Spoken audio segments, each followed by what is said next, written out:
A beautiful morning for football at Woodbury High School in Woodbury, New Jersey. Welcome, everybody. I'm Jack Hibbert along with Mark Narducci, and we are underway. The opening kickoff is taken by number 23, Kaylin Grimes. Grimes is hit quickly at the 21-yard line by Greg Lopez.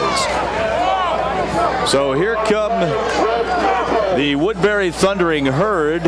Paulsboro won the toss but has deferred their choice, and they, of course, are led by quarterback Melvin Rivera, and Rivera's done an outstanding job. Of course, a week ago was everything to this team, touching the ball 44 out of 55 plays. He threw for 100 yards, rushed for 100 yards, was Mr. Everything, and they'll look to him to be that against their arch rival Paulsboro here again this morning. We'll give you the rest of the starting lineup in just a moment, as the first play goes over left tackle for about 2 or 3 yards. Here is a look at that starting offense this afternoon for the Thundering Herd. Rivera along with McKinney, Clark, and Presley in the backfield. Presley hurt last week but in the lineup today. The other halfback is Grimes. The wide receiver is Kyle Miller. Up front, Ballman, Simmons, Greg Miller, Jarris Bagby, and Nate Winters. The offensive front for the Thundering Herd. And McKinney, a real pleasant surprise last week with 7 receptions. Rivera looks to throw, and he gets it out in the flat to Marvin McKinney. And McKinney's got enough for the first down. Here's a look at the starting lineup defensively for the Paulsboro Red Raiders this afternoon. Paulsboro, of course, comes in with a record of 1-0. Beverly, Petrutz, Johns, Conquest, and Lopez up front. In the backfield, the secondary is Nelson, White, and Bass, and then it's Detono, Garin, and Redmond in the middle. 1st and 10 for Woodbury across their own 30-yard line. A flag on the play as Rivera goes around the left side and gets out to the 36-yard line, but this one's coming back. Well, I think it was a motion penalty on Woodbury that time. They run that triple option. You talked about how important Rivera is. We get the call here. Here's a look at our officials today, led by referee Bruce Carter. And here's Carter's call.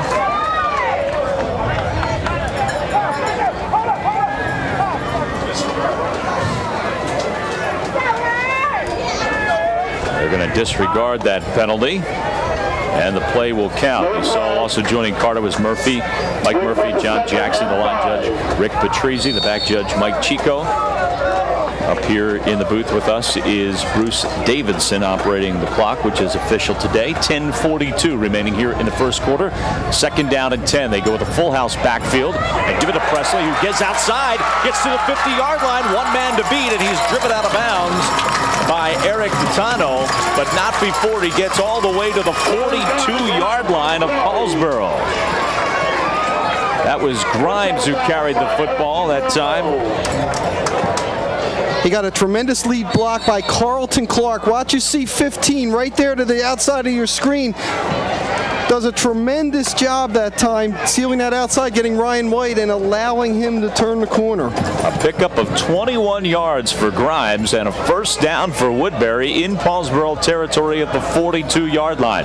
Remember, the Red Raiders chose to be on defense. They won the coin toss, and so far the Herd driving on them. Rivera looking again to the outside for Marvin McKinney. This one goes through his hands and is incomplete. Woodbury for so long known as a running team, and I think Coach Zach Valentine trying to mix it up a little bit. You see McKinney there, and he's a cousin of Bryant McKinney, the former Woodbury player, who the All-American in Miami, who is still unsigned with the Minnesota Vikings. You mentioned that McKinney had a big day last week. We talked about Rivera passing over 100 yards a week ago. He passed for 129 yards. He was 10 out of 19 in that game.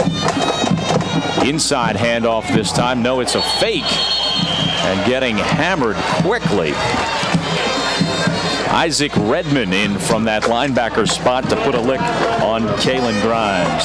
Jack, that was a great fake. It looked like they had given the ball to Presley that time, took it out, and tremendous deception. And Redmond, as we saw last year, he didn't get to play linebacker a lot, Jack, because he had a bad ankle. He was less than 100%.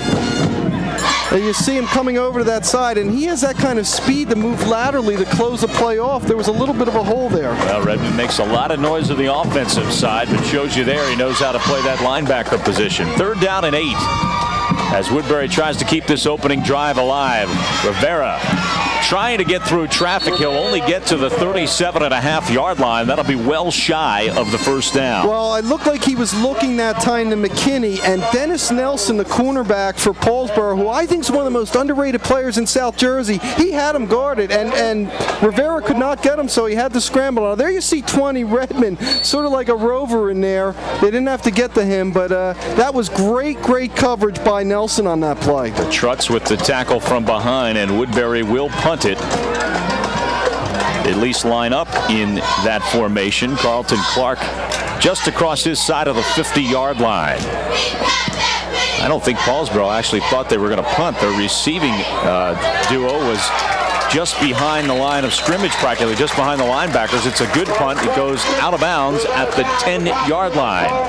So the opening drive fails, but Paulsboro starts in tough field position here, as their opening offensive possession will begin on their own 10-yard line. Eric Ditano is the quarterback for this Paulsboro Red Raiders team this season. Ditano, of course, we saw him moments ago on defense. Number 12 leads this team. Well, he's the only returning defensive back starter. There you see him, a very steady performer. Gives him another dimension they didn't have last year. He can run the ball, Jack. Here's the big dimension who can run the ball. Redmond with it as he gets out to about the 19-yard line at a healthy pickup on 1st down. He'll be close to a 1st down. Greg Miller with the stop for the Thundering Herd. Here's a look at the starting offense for Paulsboro this afternoon. Of course, we mentioned Ditano is the quarterback for this Red Raiders team. He's joined in the backfield, of course, by Isaac Redmond and Jerome Beverly. The wide receiver is St. John, and AC Conquest is the tight end. Up front for the Red Raiders, Petrutz, Billinghurst, Guerin, and Crete. 2nd and 1 after the pickup of 9 by Redmond. They'll keep it right in the middle again. This is Beverly, and Jerome Beverly muscles his way forward to the 34-yard line.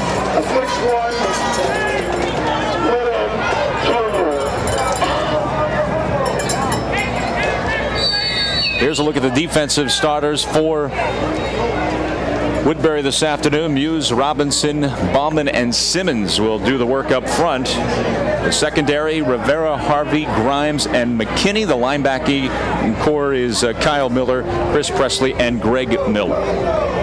Inside handoff, nothing happening there, as that play will go for a loss. Well, Jack, that was a fine play by David Robinson. 6'6", 223-pounder, number 88 for Woodbury. The defensive end came right on there. That's how you have to get Redmond. You have to get him right away. And Robinson was right there to stick him.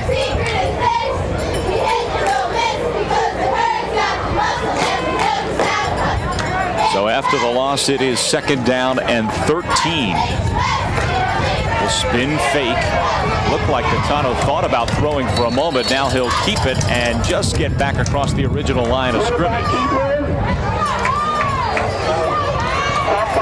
Little contrast this year. Eric Ditano is a better runner than last year's quarterback James Funk, but Funk was a more accomplished passer that time.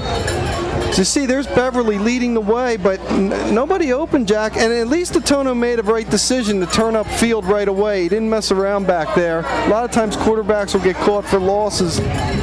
Very decisive on that. He did pick up 4 on the play, bringing up 3rd down and 9.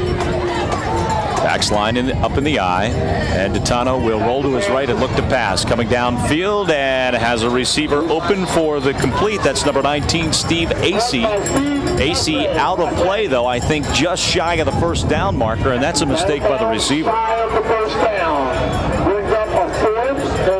when you go out there, you want to make sure that when you make your cut, you are a couple of yards past where he ends up here. It's going to be 4th and short. Yeah, Daytona doing a nice job throwing out, rolling there, and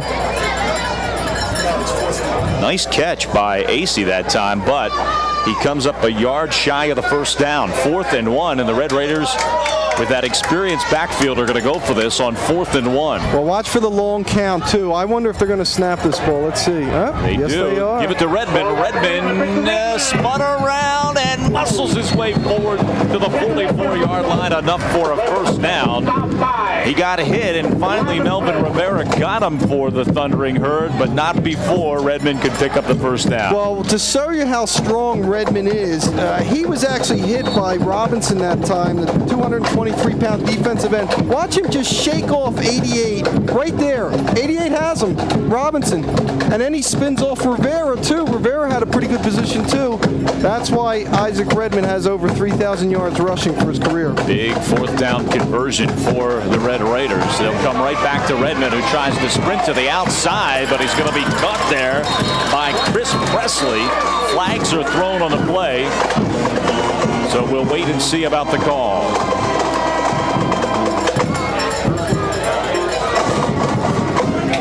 Here's Bruce Carter.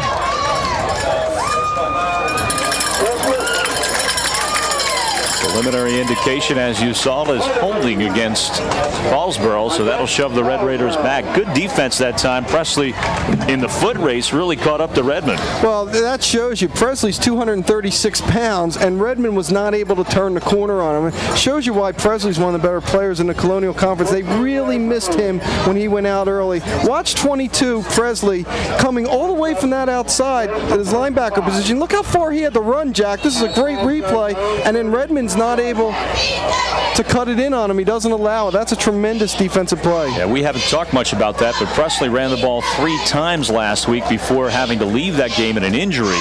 One of the better players for the Thundering Herd back in the lineup today.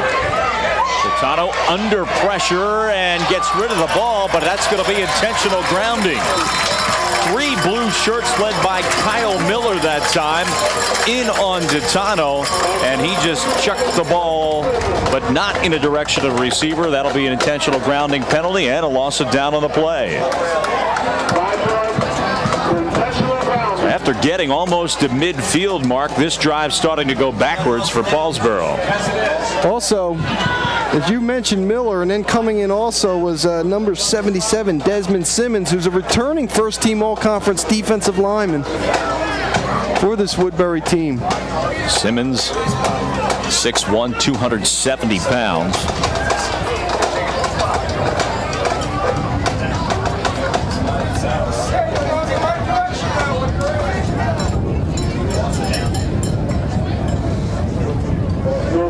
Down on the play and 5-yard penalty. This will push the ball all the way back to the 15-yard line, so it will be 2nd down and a long way. They have to get it all the way to the 46-yard line for a first down. 2nd and 39. Here's Glenn Howard, Jack. 140 wins and 22 losses. I think before it's all said and done, he may go down as the greatest coach in South Jersey history. Now, he's led this Paulsboro team to 8 South Jersey titles, including last year. Tano's got some real estate in front of him, puts a move that time on Greg Miller, but then the rest of the team up to make the tackle out at the 21, a pickup, but still a lot of work to go for Paulsboro.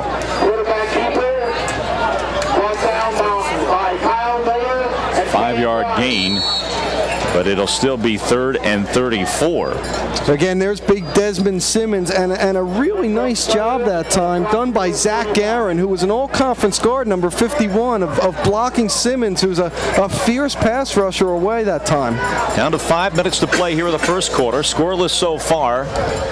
3rd and eternity for Paulsboro. Detano looking downfield, has time, has a receiver, has a couple of receivers.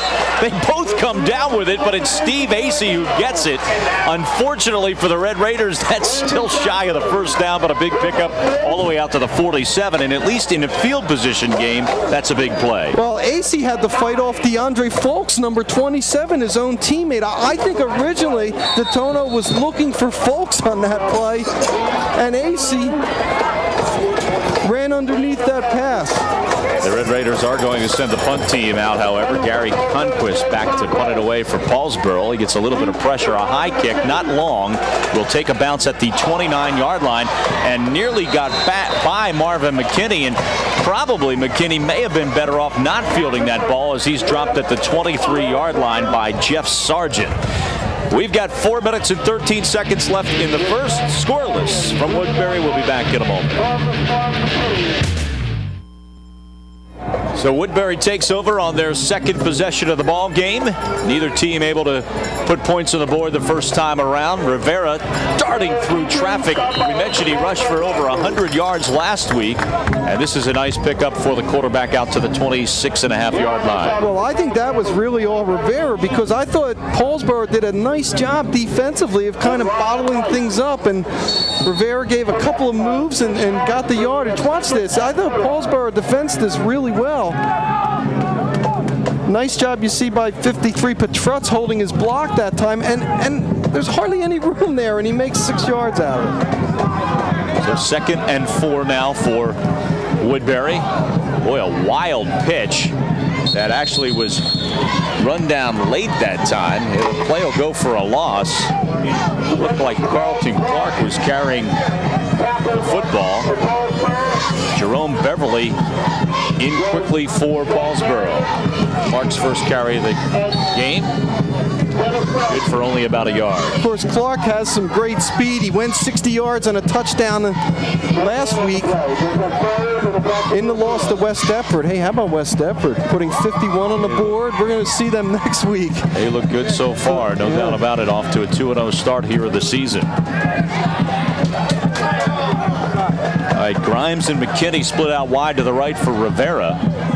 Presley in the slot. Rivera rolls that way. A foot race. He gets away from one defender, but is shoved out of play at the 29-yard line, and that will be shy of the first down. Good pursuit that time by Paulsboro. It was Isaac Redmond who pushed Rivera out of play. He did that, but Greg Lopez, Jack, the nose tackle, who will not get credited for anything, was really the guy that forced Rivera out and made that play that time. And then Redmond, watch 78, doing a very good job on one of the most mobile quarterbacks in South Jersey. See him running him down back there? Now, he's not going to catch him, but he made him go out wide. That's a fine play. Almost. Clark with his second punt of the day, standing at his own 15-yard line. A good snap and pressure on him. He gets it away, kicks it away from Redmond, and the ball bounces all the way inside the 30-yard line. Now Redmond picks it up and is dropped on a fine special teams play by Kyle Miller.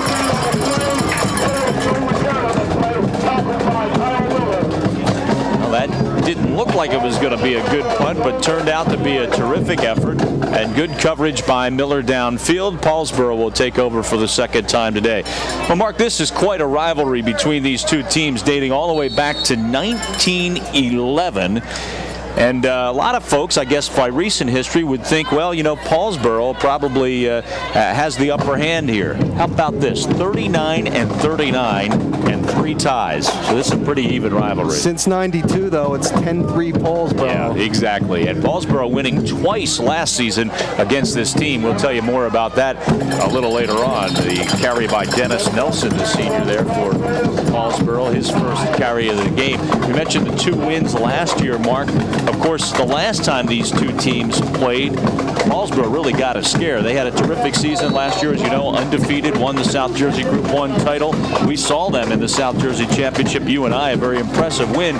But the semifinals, Paulsboro almost got tripped up. They had to go to overtime against this Woodbury team, winning it 26-20 to advance. And had they not let Woodbury score late and then come back and scored late, they wouldn't have gotten there. Great game.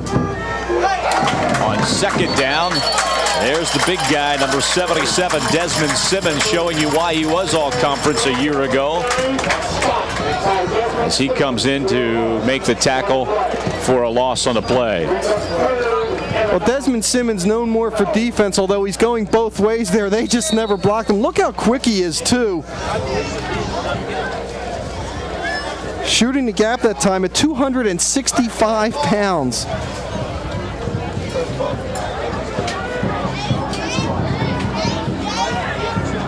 Couple of yard loss on the play. It's 3rd down and 12. Tano tried to come over the middle, going for the home run, and he overthrows everybody. Back playing center field for the Thundering Herd was Melvin Rivera. He had the best shot at the ball. That's an incomplete, and it'll bring up a punt situation for Paulsboro. Also McKinney back there too. He threw it into double coverage, and that's what, as you see Glenn Howard with that great career record there, that's what Woodbury wants to do, force Paulsboro to beat it by the pass. I think they still have to establish Redmond, give it to him 3, 4, 5 times in a row. Well, that one again nearly blocked, as barely getting it off that time was Gary Conquest on the bounce. The return by McKinney, but only a couple of yards ahead to the 35-yard line. So 52 seconds left to go here in the first quarter. Teams have traded a couple of possessions in this game so far, pretty much going to script. It's a scoreless ball game. I'll tell you one thing, if Conquest doesn't get that punt off quicker in the next few times, he's going to get one block today. He took a long, long time to get that off. I think both teams, Mark, have come close to getting a handle to football on the punts.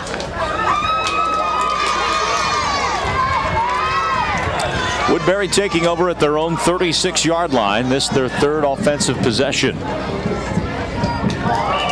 And flags on the play. I'm not sure what happened there. The ball kind of squirted out past Rivera, but I think there was movement prior to that.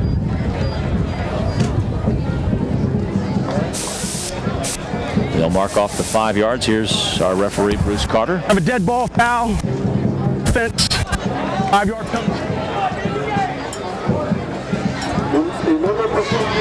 So they march it back to the 31-yard line, where it'll be 1st down and 15. Well, one of the things is, remember why it's tough to pass against this Paulsboro team too. You have Redmond as one of your linebackers. He's as fast as any D-back you'll have.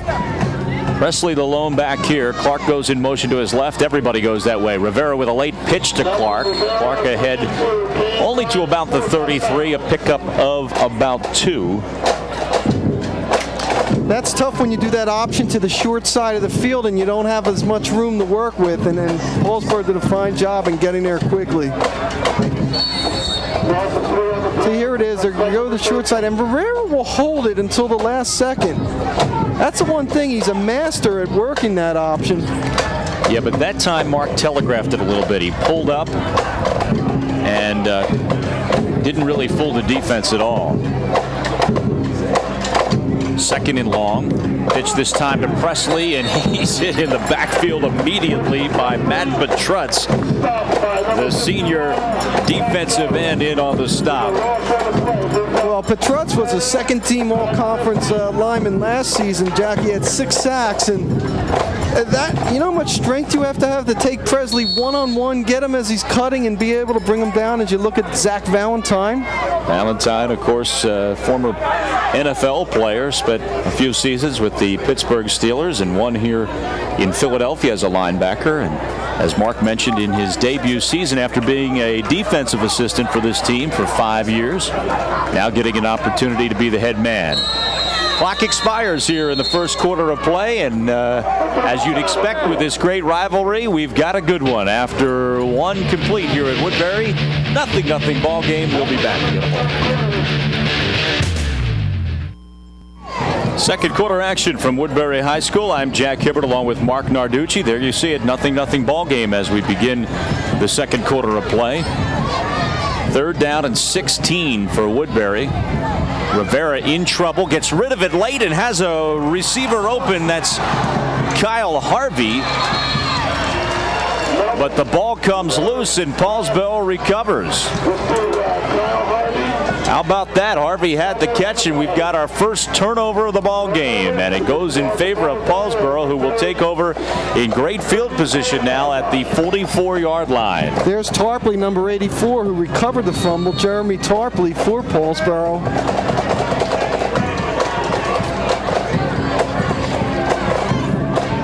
So the first turnover of the ball game gives the Red Raiders the football in Woodbury territory, and Redmond goes to work, puts the hat down, and muscles his way forward to the 40-yard line.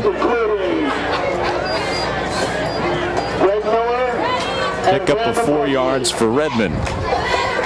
Redmond had a good game last week, rushing for a couple of touchdowns and 92 yards, but it wasn't the monster game that you sometimes get out of Isaac Redmond. They didn't need it last week, but no, but look at Beverly. He's one of the great lead blockers in South Jersey, number 5 there, really getting a surge. A season ago, Redmond rushed for over 1,400 yards. He gets the call here and gets hit in the backfield. Had 25 touchdowns in a championship season last week. Well, Brandon Muse did a fine job getting on the ball that time on Redmond. I still think they've got to give Redmond the ball a lot. The other thing is, Jack, remember last year when he was hurt and Dennis Nelson came in, as you see Muse coming right up to stuff it right there. Miller also getting some help there. Yeah, he got hurt, and Nelson carried the ball, rushed for 525 yards and 11 touchdowns. Nelson would be a starting running back on a lot of teams in South Jersey.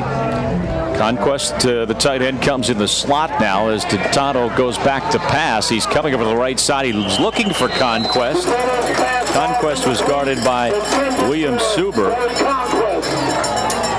But that's what you said before. That was nowhere near a first down anyway. That even if he had made the catch that time, neither team has shown any kind of consistency in the passing game. Oh, and Paulsboro, who got the ball on the 44-yard line, advances it just 2 yards in 3 plays, and now we'll have to put it away. Conquest just again gets it off. This one off the side of his foot. Not a good punt at all. It will die at the 28-yard line. Well, Grimes, number 23, got in there, and I don't know how he missed it, but he had a great rush. And as I said, I think Woodbury's going to get one of these days. Just a 13-yard punt that time for Conquest, and the Thundering Herd quickly, after turning the ball over, back on offense. That's a big stop by the Herd defense, Mark, because they give up the ball in their own territory. Paulsboro unable to move it, and we're still even 0-0. Remember, Woodbury's best weapon is still Rivera, keeping the ball on the option. Paulsboro hasn't really let him get on track yet. Clark in motion. He fumbles the football, and Paulsboro has it back. Boy, he never had that, Mark. I don't know whether that handoff was a little low. You can see Conquest with the recovery. I don't know whether the ball was given to him low. Watch this, but he never has possession. No, it was right on the numbers. Yeah, it was. He couldn't have made a better handoff than that. So Gary Conquest with a recovery, and second straight turnover now for the Thundering Herd. They dodged one bullet, but this one a little deeper in their own territory. Red Raiders take over on the Woodbury 29-yard line. This is where I'd be pitching it to Redmond and let him try to establish something. No? And they're going to throw on first down, or at least they were going to try to. Kyle Miller, though, in on the sack. All the way back to the 36-yard line. So the pass on first down not successful at all, as that's a loss of 7 on the play. Kyle Miller showing great quickness that time. From the outside, you see him there, Jack. He was never blocked. And wrapped him around and made the tackle. That's a great play. Miller on the blitz from his linebacker position with his first sack of the day. Second down now and 17 with the ball back at the 36-yard line. Might be a time for a draw here. Backs are in the eye. Play action pass as Titano throws it. It is complete, or is it? No signal yet. Players say incomplete. Officials say complete. At the 30-yard line, the catch made by number 27, DeAndre Folks. His first catch of the day, but that just gets Paulsboro back to near the original line of scrimmage. A pickup of only 6. It'll be 3rd and 11. Well, Paulsboro is very high on Folks. Just a freshman. they did a pretty good job in play action, and he had to make a good throw because, as you saw, Robinson, 88, with his big hands up there that time on the rush. And tight coverage. The only place probably that could have been complete was if it had been thrown short like that. Gaetano again looking to throw, going over the middle. That ball is picked off. Caught by number 2, Melvin Rivera, for a touchback. That'll bring the ball back out to the 20-yard line. So the last 3 possessions have just been a trade-off now of turnovers. First turnover of the day for Paulsboro. I'll tell you, the guy, that's a fine play by Rivera, but it was McKinney on the coverage. He had folks like a blanket here. You'll see to the left of your screen. Look at the blue shirt right there. He's right on him, and the ball hung up there, and Rivera able to play center field. If Rivera, Mark, hadn't come up with the interception, McKinney probably would have. He, you're right, was really covering folks like a wet blanket. I'll tell you, if Woodbury can be successful here this afternoon, these 2 stops defensively are going to be part of the story. 2 straight turnovers in their own territory, and it's still a 0-0 ball game. Just fumbled the snap, though. You cannot get fumbleitis against this Paulsboro team.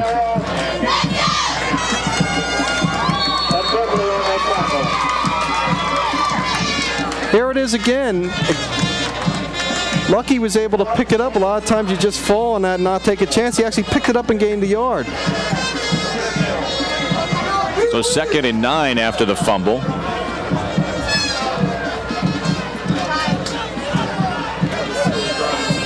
Ball carrier is Kalen Grimes, and Grimes to the 24. I think the Paulsboro defensive line has done a fine job of stringing plays out and not allowing Woodbury to get outside, because Grimes has great speed, not allowing him to get outside right away. They're running more east and west than north-south right here. See, instead of turning it up right there, he's got to go out. See, they're pushing him out. The pursuit's pushing him outside and stringing him out. Textbook defense. But with a single back in Presley this time, it split out a couple of receivers to the right side. Rivera under pressure, flushed out of the pocket, and he'll run with it. There are flags on the play, and this one's probably going to come back.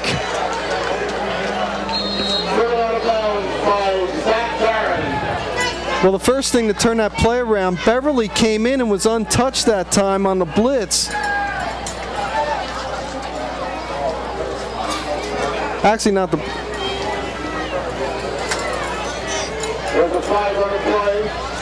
Actually not blitzing, just rushing. He was untouched that time, and he forced Rivera out. So here's Bruce Carter with the call. Still discussing it with the rest of his crew. And now we'll discuss it with you.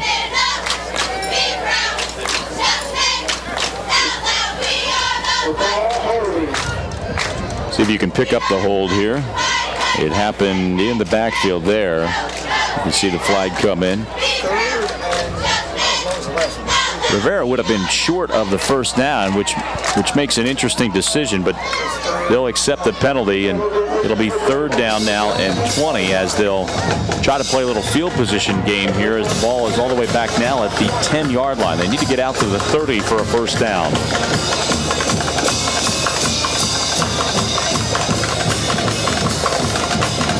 Marvin McKinney split way out of your picture to the bottom of your screen, and Rivera looking that way now, thought about taking off, gets it downfield.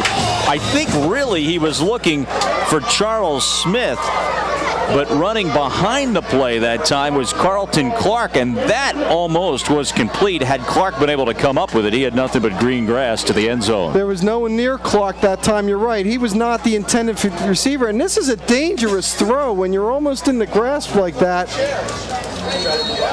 You saw Clark running to the left there, but he would have needed to get a lot on that ball for that to happen.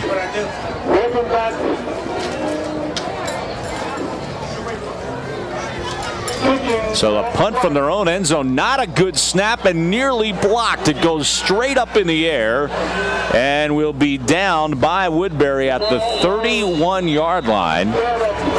That just a 21-yard punt, and again, Paulsboro will get it back in great field position. Who was there? The quarterback, Eric DeTono. He does it all, plays in the secondary, and he's the one that almost blocked that punt.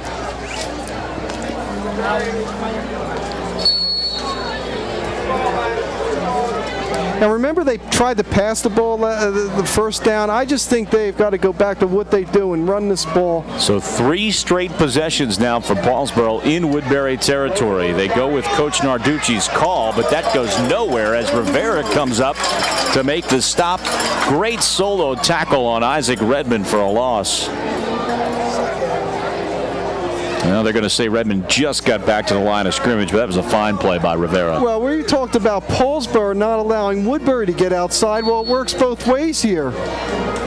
Again, he has a lead blocker, you see, and that's a nice job. Do you see right there, Jack, for Woodbury, 3 Muse? He was taking on some blockers, holding them up, and then allowing Rivera to get in and make the tackle. 2nd and 10. This time they go to Beverly. He spins his way forward to the 23-yard line. Again, it was Rivera who had to come up and make the stop, but this time he did it in the secondary, which is not where you want him making tackles. Well, see, I think that's a good move because you could tell Woodbury's keying so much on stopping Redmond. You give it to Beverly, and there was a big hole that time. Beverly may get more carries as this game goes on, just to open things up a little bit for Paulsboro.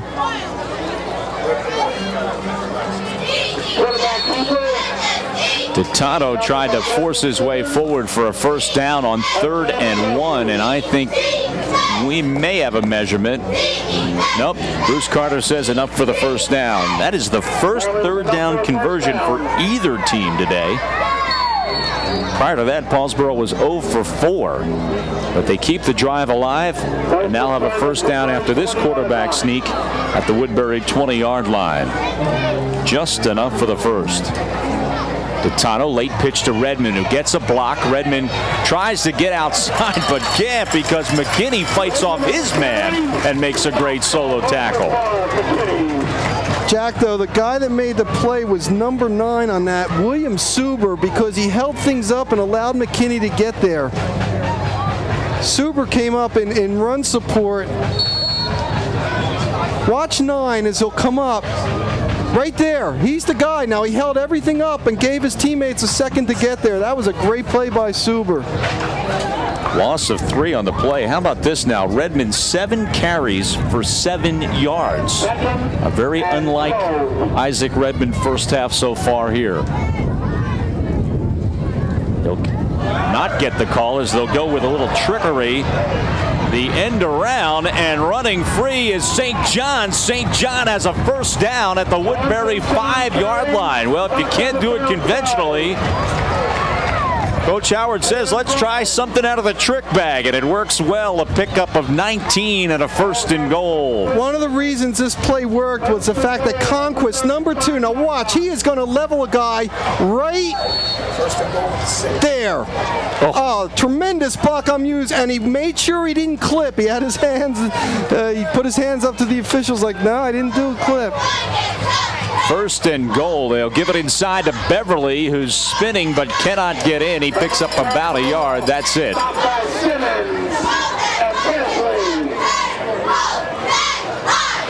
lot of blue shirts flying at the ball that time, led by Desmond Simmons. It will be 2nd and goal. Coming up on the 4-minute mark here in what has so far been a scoreless first half, but Paulsboro threatening here. 2nd and goal. 2 receivers split out wide to the right. DeTono would roll with it, gets a block from Redmond and has a touchdown.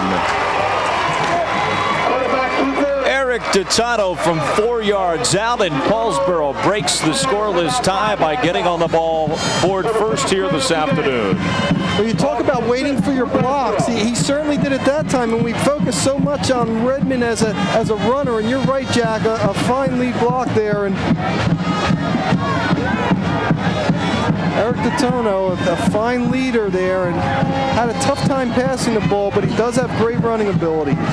Olamini on for the extra point attempt, and that is good.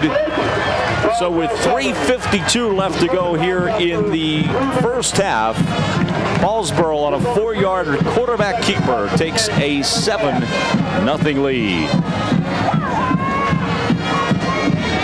Well, they didn't have to go far that time after the turnover, after the punt. The 31-yard drive capped off here by DeTono. Yep, and the patience, Jack, that he had. He didn't go right away. He waited for his blocks to formulate and goes in for the score. 7 plays, 31 yards, in Paulsboro, who finally got advantage of the field position. That was their 3rd straight possession starting inside Woodbury territory, and of course they started on the 31-yard line. The big play in the drive, the end around by the sophomore Jamel St. John, who ran it for 19 yards to give them a 1st and goal at the 5, and then they cap it off with a quarterback sneak. Keep in mind the history of these two schools. When Paulsboro set the state record for 63 wins in a row, it was Woodbury that broke that record in '98. Paulsboro now has 24 wins in a row, which has not gotten a whole lot of attention, Jack, probably because of what they've accomplished in the past.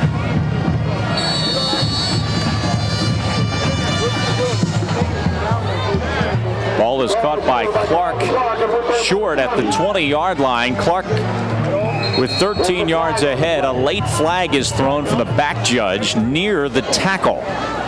So we'll have to wait and see about that. Clark got it to the 33, but we'll see if this is coming back at all.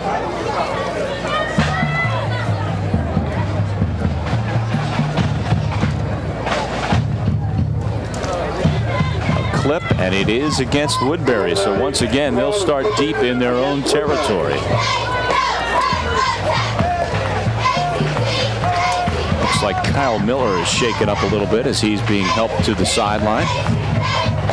And that would be a major loss, because especially the way he's been playing defensively today at linebacker. 3rd penalty against Woodbury. Here's the call.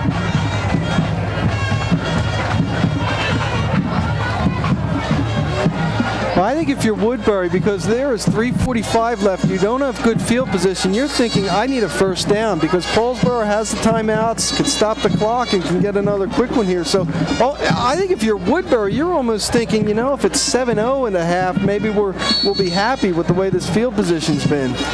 3:45 to go.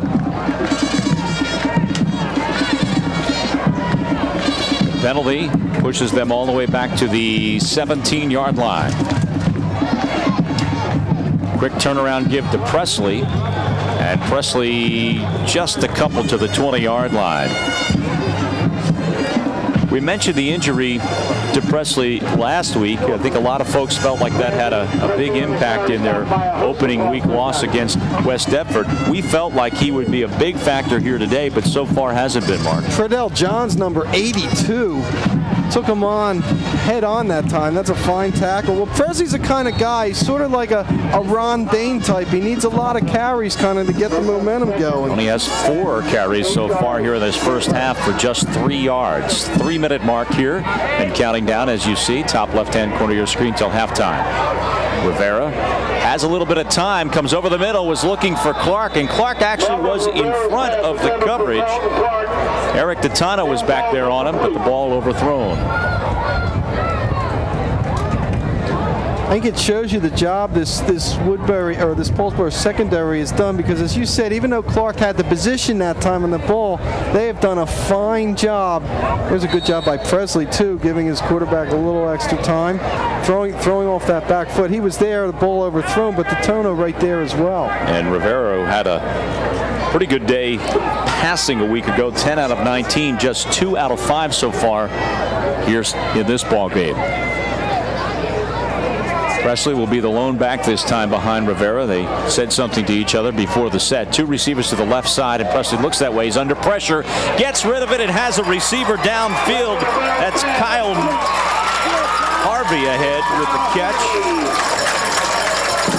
And Harvey out to the 41. Boy, I'll tell you what, Rivera just got rid of that. He had great pressure that time from Paulsboro, that is, from Ryan White, but he was just a second late, got rid of the football, took the big hit, and a gain of 21 for a first down. Shows you his toughness because he actually had something on that ball, and White absolutely leveled him that time. But this is what Woodbury needed. That not only now they have decent field position, now the clock, they're not only thinking running it out, now they can think of scoring. Well, but I think you're right, Mark. Picking up a first down was critical to this drive, especially in field position with just 2:20 left. But now they have a shot. Presley across the 45 to the 46. Pickup of about 3 or 4. Well, he continues to run. Now they blow it dead, and we'll have our first timeout with 2:11 left to go here till halftime. It's 7-0 Paulsboro. We'll be back in a moment.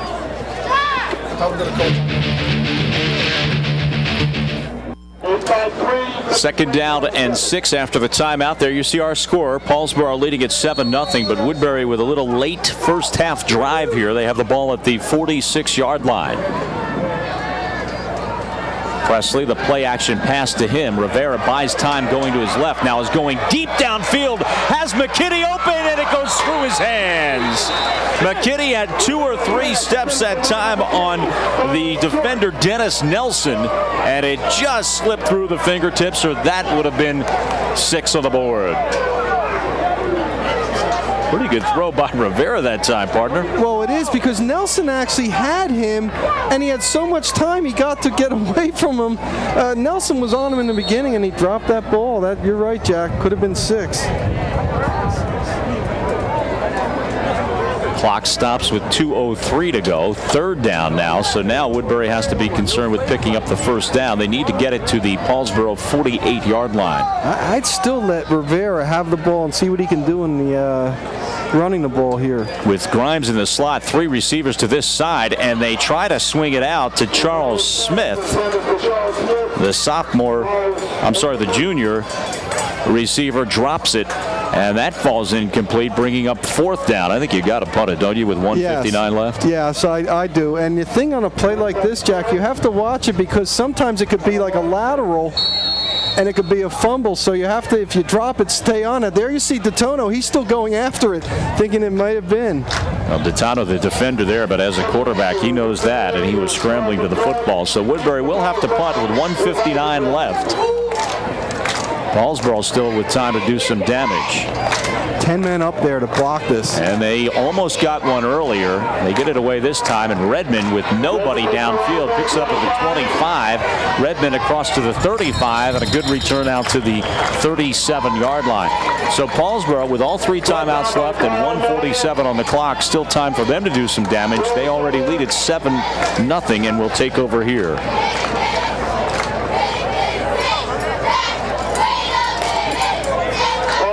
There you see Redmond walking a little gingerly off the field. Well, that's got to be a concern for Paulsboro, as he does not stay out there on offense. But Paulsboro has really been blessed with great field position here today. Their own 46 average starting field position here this afternoon. They get it here at the 37. Nelson's a great backup, though. Running with the football here is Dennis Nelson, and you mentioned this guy could start on a lot of teams. He picks up a healthy 5 out to the 42 on first down. Clock continues to roll. 1:33 to go here in the first half. Nelson's just 5'7" and 175, but he's shifty. And he got a little bit off balance that time and stumbled, or else maybe he could have had a bigger game. But Redmond's back in that game, but I'll tell you what, I think Nelson's going to get some big carries this year for this team. Beverly and Redmond line up in the eye behind DeTono on 2nd and 5. Down to a minute to go. Redmond caught in the backfield. So that was a great defensive play that time by Nate Winters, who made the stop. The clock is stopped on a timeout with 53 seconds to go. The Thundering Herd using their 2nd timeout of the ball game.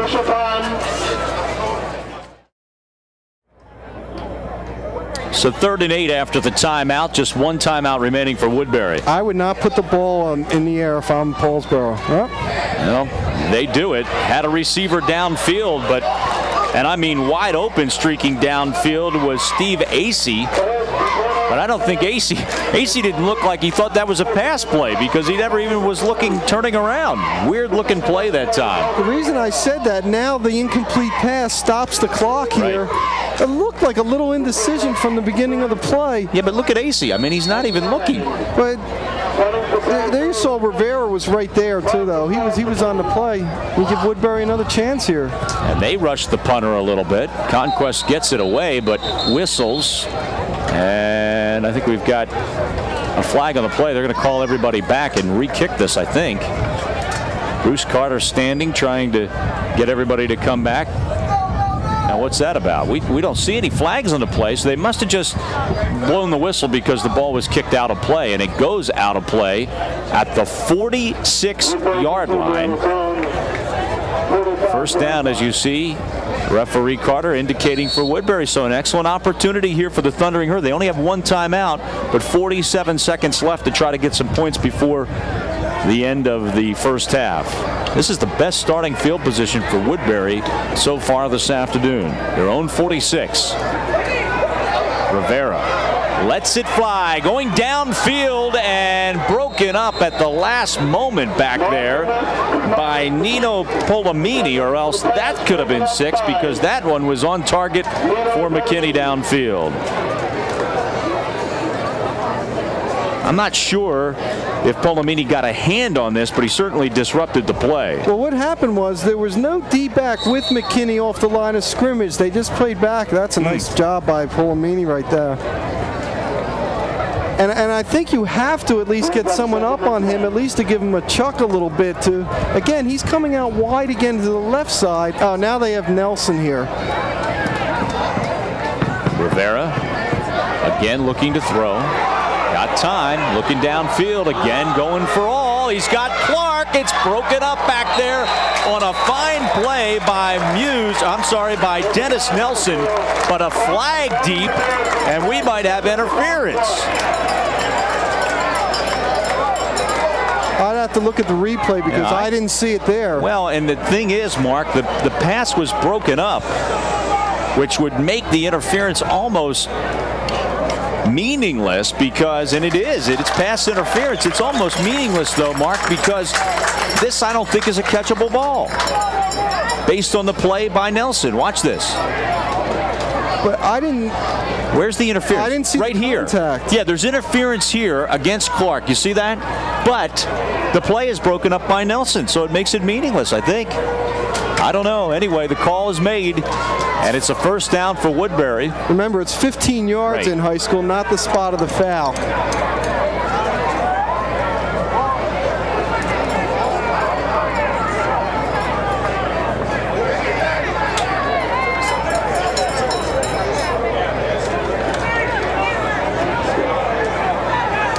Again, I'm not going to say, Mark, that there maybe wasn't interference on Clark. But the play was broken up by Nelson, so I'm not sure then that it's interference. I don't know. We'll talk about that at halftime and see if we can get more of a clear understanding of that. But I think once Nelson breaks up the play, it doesn't matter if anybody behind him's interfered with, I don't think. We'll see. It may still relate. First down and 10. Now for Woodbury with 30 seconds left. One timeout remaining. They have the ball on the Paulsboro 39. That's a big call and a big play. Rivera was looking for McKinney. Led him a little bit too far that way, and he couldn't dive and catch up with it, so it's incomplete with 27 seconds remaining. A tough first half for Rivera so far. Just 3 of 10 for 38 yards. I originally thought that call was on Nelson, and I didn't see him do anything. No. So obviously, as you mentioned, was not on Nelson. So Nelson has been mainly on McKinney, and the times McKinley's gotten open is when Rivera's had a lot of time and scrambled and bought himself some time. 2nd and 10. Presley with a good block gives his quarterback time. They've got a receiver open, and touchdown! Wide open open was Kalen Grimes, and it's a 7-6 ball game.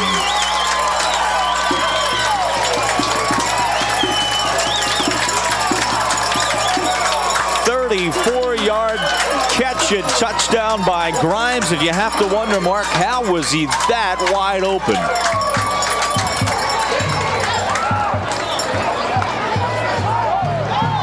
I actually think McKinney was the original intended receiver. He was covered by Nelson that time.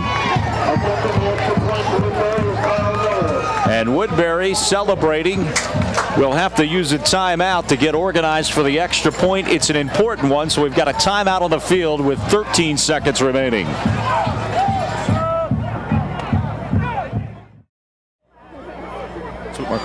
Welcome back here to Woodbury after the timeout. The extra point now. No timeouts remaining for Woodbury. This is a critical extra point to tie it up. Kick is up, nearly blocked, but it is good. So with 13 seconds remaining, we've got a brand new ball game at Woodbury. It's a 7-7 game.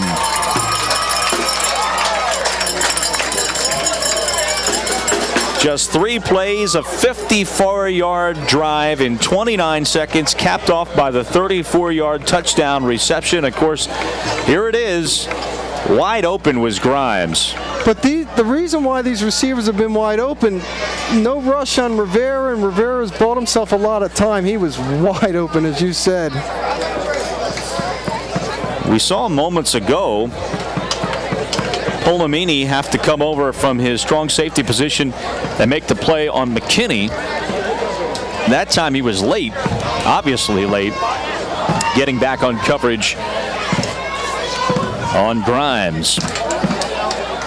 Boy, Mark, I want to go back to something that you said in the previous drive with Paulsboro when you said, I wouldn't pass it here because it stopped. You have a chance of stopping the clock. Remember the intended pass for AC, and AC wasn't looking, and boy, it turns out with only 12 or 13 seconds left that could be the difference. I think when Glenn Howard looks back in this first half, one of the things to look at is say, in hindsight now especially, we probably should have run the ball there and at least made them use a timeout if they were going to stop the clock. And Jack, technically, we were told that pass interference call was the right call. Yeah. Technically, it's not a good rule, but it was the right call. By the way, that is exactly right, Mark. In high school, it doesn't matter. Even if the ball is behind, even if there's another receiver on the field there, if you impede the path to the ball, which evidently must have been the call, it doesn't matter that somebody else was the one that tipped the ball away. In professional football now, that would become an uncatchable ball, and therefore probably interference would have been waved off. But the thing is, the pass interference was not on Nelson, and that's what everyone originally thought because he was defending that pass. I told you moments ago there were only 13 seconds left. We're having a hard time, obviously, with the official clock here being in the sun. 17 seconds left. And there you see a better picture of it on your own screen at home. That's the official time left here in the first half. Paulsboro's going to throw with 17 seconds left and a lot of timeouts left. That almost looked like they were trying to set up the hook and lateral with Conquest. It is a completed pass out to St. John. And a timeout on the field with just 10 seconds remaining. So the first timeout used by Paulsboro. They have 2 remaining, but only 10 ticks of the clock left here in the first half. So time probably only for maybe 2 more plays. We'll have to see how long this one takes and what they call here on 2nd and 5. They obviously are not content to just go to the locker room. Oh, big hit by Desmond Simmons. The ball pops loose, and I think Woodbury has recovered. Gaetano is still on the field. He took a vicious hit from Desmond Simmons, who came literally unimpeded to the quarterback. And look, Gaetano's still down. He hasn't moved since he was hit. Time has expired, and the first half has come to a close. We've got a 7-7 ball game. But as we go to break, obviously, a big concern by Paulsboro over their quarterback. We'll take a break. Come back and let you know about Gaetano and have more football for you here right after this. Welcome back to Woodbury High School along with Mark Narducci. I'm Jack Hibbard. Second half action underway as number 3 Dennis Nelson picks up the kickoff for Paulsboro and stays on his feet. Watch out. Nelson's got room to the outside. Here we go. The 35, the 30 gets by Clark and shoved out of bounds. Clark finally got him out of bounds into Woodbury territory at the 48-yard line. But Paulsboro takes over in great shape to start this second half. Well, here's the good news for you. If you're a Paulsboro friend and fan, I guess I should say, Eric Titano, the quarterback, who took a vicious hit to end our first half of play. You saw him moments ago getting instruction from the coaches. He is back out in the huddle and ready to go here in the second half. But watch this hit by Simmons. There it is, Desmond Simmons. And watch how he gets up to the head that time too, Jack.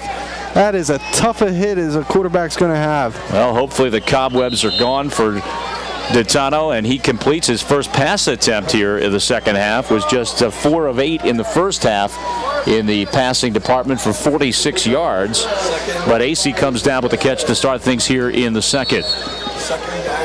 Just a pickup of about 3 or 4. Mark, a little surprised that we've seen so much passing out of Paulsboro in the first half? Well, I am a little bit, and I still think you have to establish Redmond. I still think they've got to get Nelson a couple carries. Redmond, 7 carries, 7 yards. He just never got any chance to get any rhythm in the first half. Backs in the eye. Redmond, of course, is the running back, and they'll call for him this time. Isaac Redmond with a power run across the 45 to the 44-yard line. That'll be a gain of 4. Here's a look at those first half stats. We've got an even score, 7-7, and pretty even mark on the stat page. Well, how about the fact that these two teams that are known to be able to run the ball, 55 yards for Paulsboro and 52 for Woodbury. 2 turnovers each, too, a little uncharacteristic of both teams. So a big early third down upcoming here. You see Paulsboro with just a slight edge in time of possession. Titano with the pitch to Redmond, who's got a hole, and Redmond's got the first down and more as he gets inside the 35 and scurries all the way down to the 33-yard line. That a pickup of 12, the most impressive run by Isaac Redmond here this afternoon. Not only that, I thought the pitch was made a little early, but still it didn't matter as he was able to get, this is the first time he's really gotten some room. There's a nice cut back there, and that's Redmond's forte, Jack, getting yards after he's hit. Well, he's already got 2 carries, only had 7 in the first half, 2 on this first series, so they may be wanting to go to him a little bit more. Beverly had a pretty productive first half in fact, he was the leading rusher at halftime for Paulsboro with 21 yards. He gets the call there and picks up a couple. I just think it's critical to give Beverly the ball a little bit more, because what he does is he can pound on the defense, wear them down a little bit, and get them all set up for Redmond.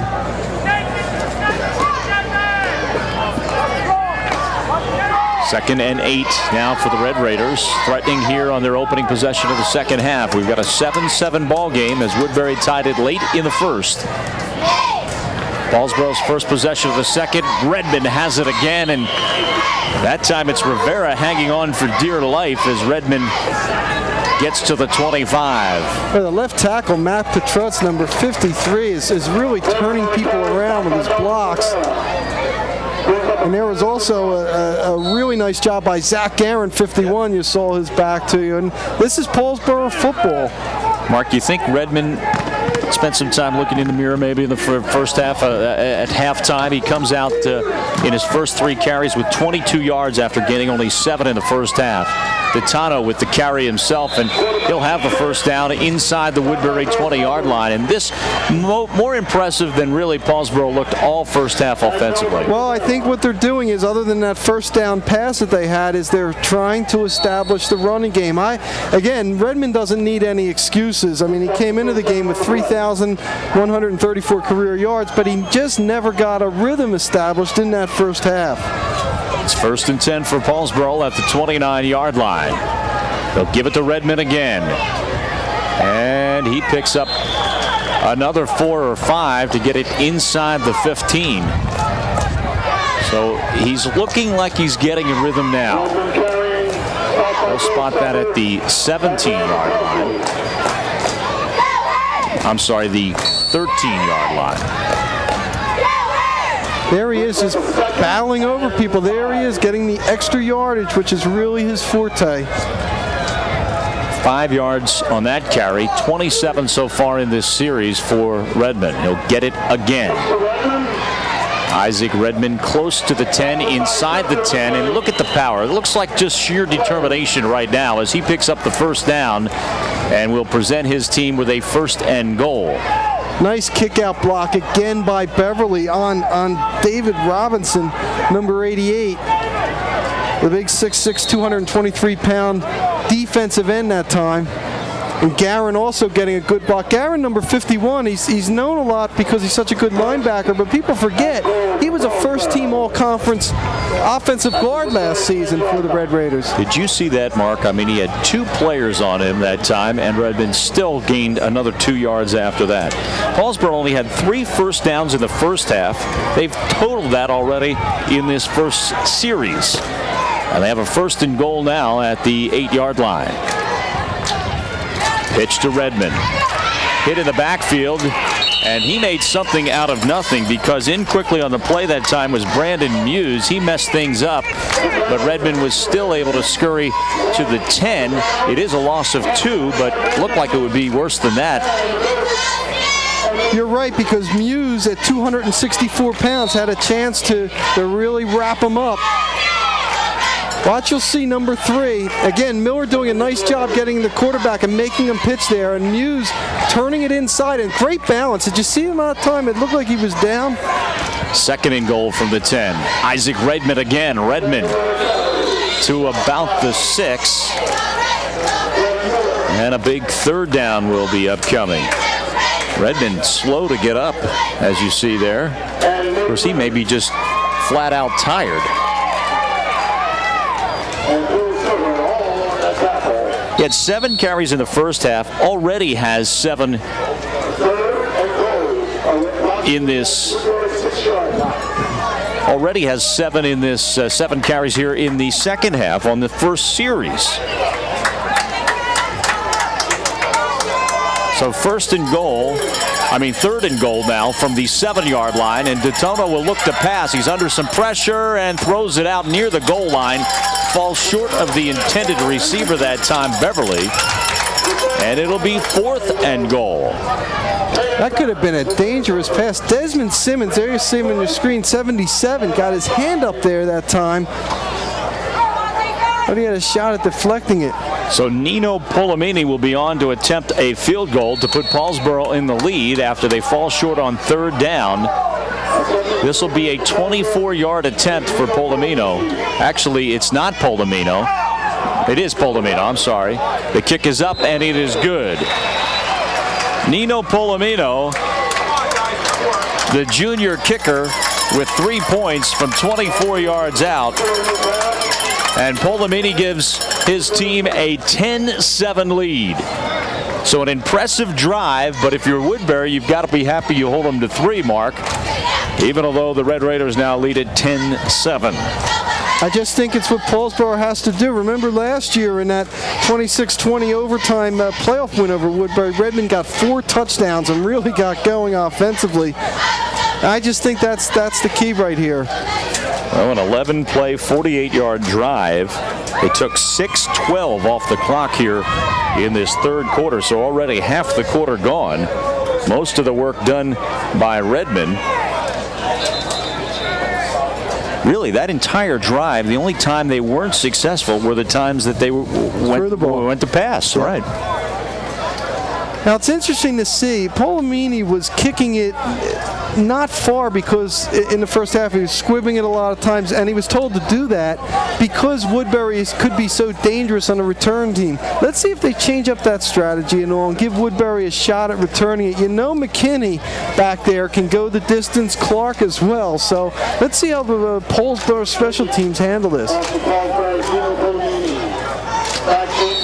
Charles Smith and McKinney are the deep men for Woodbury. This one is a deep kick. Smith takes it at the goal line and will bring it out. He gets across the 20, still on his feet, has a block, and is out to the 36-yard line. Boy, that was some kind of return by Charles Smith, who maybe most coaches were probably on the sideline going, stay there, stay there, stay there. Then he returns at 36 and will put his team in pretty good field position to start things. They'll mark it at the 37-yard line. Well, maybe Paulsboro will go back to squibbing.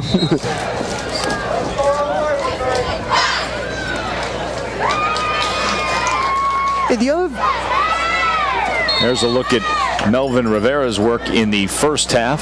Jack, when he completed passes, he had way too much time to pass. I wonder if we're going to see some blitzes this half by Paulsboro. Rivera has done this all day long, rolled out to buy time. Now he'll turn the corner. There's a flag on the play as Rivera scurries out of play at the 46-yard line. Somebody lost a shoe on the near side of the field here. Looks like number 78, Greg Lopez of Paulsboro. He'll retrieve that, and the referees retrieve the flag. Here's the call. Preliminary indication is holding, so what would have been close to a first down will now be more like 2nd and 20. One thing, that flag was thrown really early on in the play, and I think sometimes your defense... We have a hold on the offense. Be a 10-yard penalty from the spot of infraction. Repeat, first down. So there you go, a repeat of first down, obviously. So it's first at about 20. That's the 4th penalty against Woodbury this afternoon. Hold comes on this far side of the field, Mark, and it came actually before he turned the corner. Right. So really it's a 2-yard loss where the flag was thrown, and then 10 for the flag, so it's really a 12-yard loss on that. On first down and long, they'll go with a single back, and they'll give it to Presley, who gets maybe 1 or 2, and then is shoved backwards. Well, just as Redmond has not been able to get established, neither has Presley. And you wonder, you hope he looked like he was hurting a little bit there. We talked about he left that first game with the leg injury in the first quarter. He's so vital to this team on both sides of the ball. That's just the 6th carry this is for Presley. There's Zach Guerin, who was really a lot more active late in the second half, and you think he's going to have a big half because he pursues the ball as well as any linebacker in South Jersey. Well, Zach Guerin had a big year last year, 89 solo tackles for the team last year. Again, Presley hit and sent flying backwards. Guerin again, Jack. It was Zach Guerin who came in to make the hit. He's starting to heat it up now.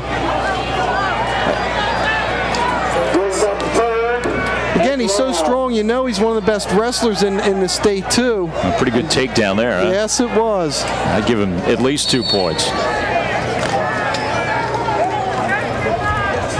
3rd and 17 now, as Guerin will line it back up on the other side.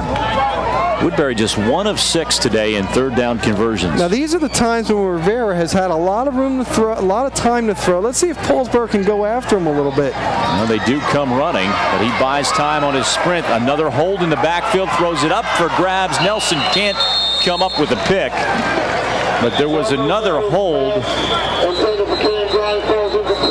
No, one of the reasons Rivera gets some time maybe once in a while is because of this. It'll be called. And 2nd holding penalty in this series. I think, I don't know, you may take it for the field position. We have a hold on the offense. But it looks like they're going to decline. I would decline. Get the ball back. Down. I thought that was it might have been Bowman on the outside that time. Good pursuit by Paulsboro.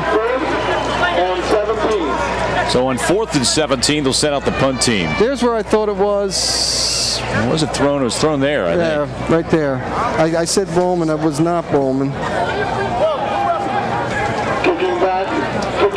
Either way, it's declined. Been a little bit of an adventure for Carlton Clark this afternoon on punts.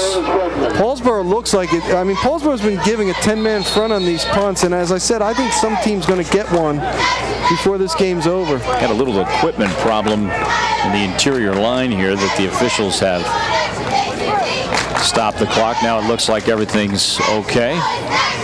Presley checks out of the ball game for Woodbury, and Brandon Muse comes in. Clark now set to punt from his own 15-yard line. Redmond is back to receive for Woodbury. Standing at his own 39. There's a bad snap. Look out. Ditano comes in, puts the hit. The ball is recovered by number 24, Craig Bell. And another turnover, and a big one at that, as Paulsboro will get it on the Woodbury 15-yard line. We'll be back in just a moment. 3:42 left in the third. This bad snap has Paulsboro in great field position. Wow, went right through his legs. Now, do you wonder, see, it looked like he tried to pick it up and run almost instead of just falling on it, Jack, but not that it matters that much there. In either case, they're going to get the ball back on a change of possession. As it is, it's a turnover. Recovered by Craig Bell, and Paulsboro with a 1st and 10 at the Woodbury 15-yard line. Play action pass on first down, going deep into double coverage, and a smart job by Ditano there to just throw it away. Both Rivera and McKinney had great coverage on Jamel St. John that time, and Ditano just got rid of it. Well, the Woodbury secondary actually has really done a fine job bottling these receivers. And that was a tremendous play fake that time because it really helped things up. People thought they would go to Redmond. It was a good idea. Yeah, trying again for a little bit of the element of surprise on first down. It goes incomplete. 2nd and 10. They'll look to throw again. Ditano, and he overthrows again everybody out there. Coverage that time with the intended receiver of Gary Conquest by number 23, Kalen Grimes. Although, I have to say, Conquest didn't look like he made much of an effort for that thing. Well, remember, if they don't gain anything here, it'll be about a 32-yard field goal attempt, which is within Volamini's range, but a little bit more of a test. We saw Volamini prior to the ball game hitting them from 40 yards away, but a little different story when you've got pressure coming down on you.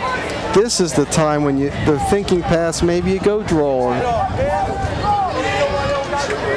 Well, certainly a big down for Paulsboro after getting a gift possession at the 15-yard line.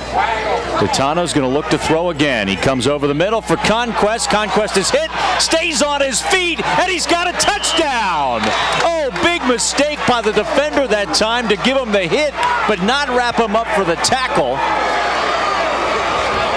William Suber had a great shot at stopping him shy of the first down mark, but he just kind of bumps him and then doesn't wrap him up for the tackle. Conquest stayed on his feet and scores a 15-yard touchdown pass.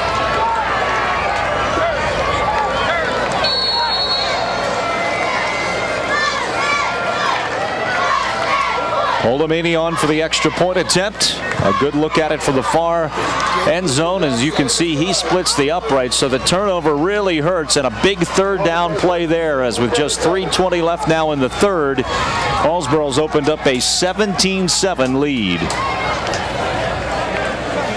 Tough break for Woodbury, Mark, because they had coverage on the play, but they just weren't able to come up with the tackle. On the box score, it's going to look like he zipped it right in there for 15 yards. That was a floater that time.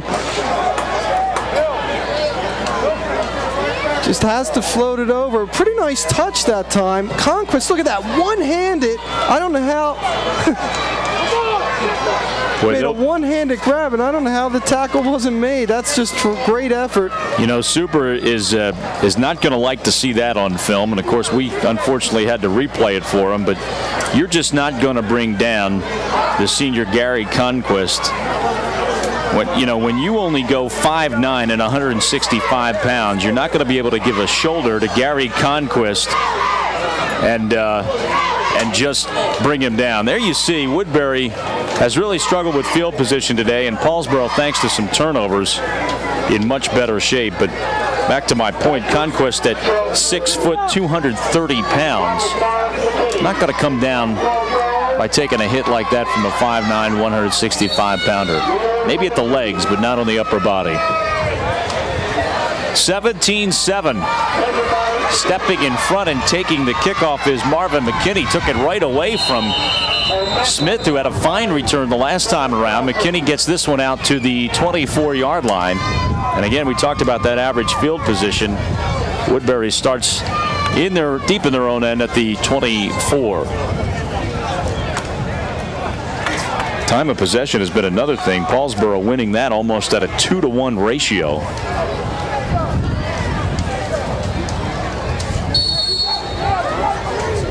And they've capitalized here in the second half, have dominated this third quarter. Woodbury with just 3 offensive plays in this quarter. We've only got 3:13 left to go. Option. Rivera's got it. Stays on his feet. Knocked out of bounds at the 34. That will be close to a first down. Wow, Carlton Clark did a fine job that time, blocking up against Matt Petrutz. Watch 15 right there, turning 53 around. That is a tremendous job, and Rivera gets the room to go around. That is not easy, taking on one of the best defensive linemen in the conference. You know, Mark, this has been another story, I think, today. Rivera with over 100 yards rushing last week now has just 5 carries and 24 yards. He'll try to throw on second. He's being flushed out of the pocket. In trouble, drops the football, and it's recovered, I think, by Paulsboro.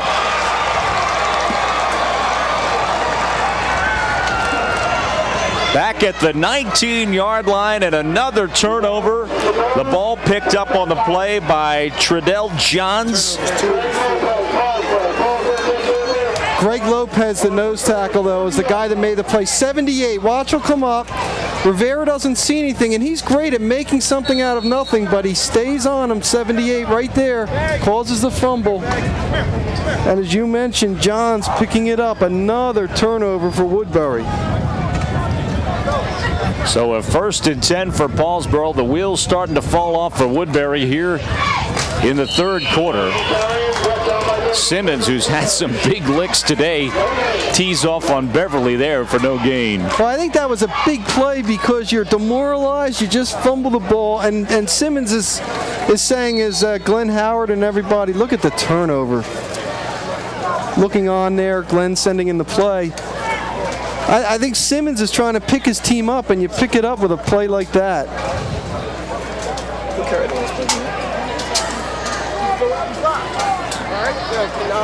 Well, the last turnover was 7 points for Woodbury. Trying to dodge a bullet here after giving the ball to the Red Raiders of the 19. Flags on the play. Titano has it, scurries to about the 11, but I think this one will come back.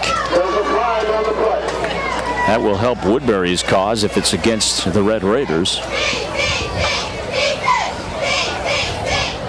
Well, here's the thing. If Paulsboro gets 7, you almost think the game might be over.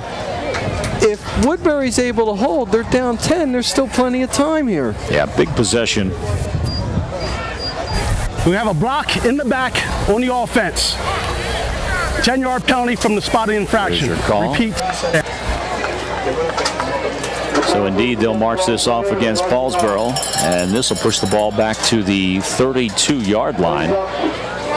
That's a big penalty because it certainly takes them out of any consideration for a field goal, at least at this point. 2nd down and about 22 for the first. That's the 4th penalty against the Red Raiders, so both teams now penalized 4 times this afternoon. Titano tucks it under and will take it himself, picking up just about 5 to the 27.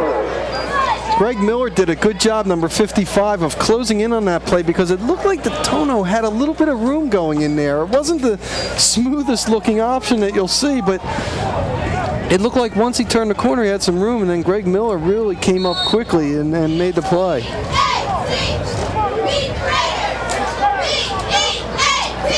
There's Coach Zach Valentine looking on. His team 0-1 already and in danger here at this one, down 17-7, but plenty of time left. 1:32 left in the third. 3rd and long. Titano gets it out in the flat to AC, but he's hit immediately and dropped at the 22-yard line, well shy of the first down.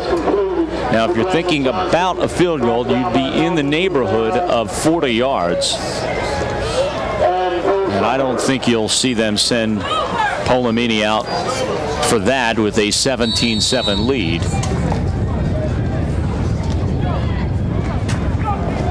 Hey, good job by McKinney that time. Again, sure tackling.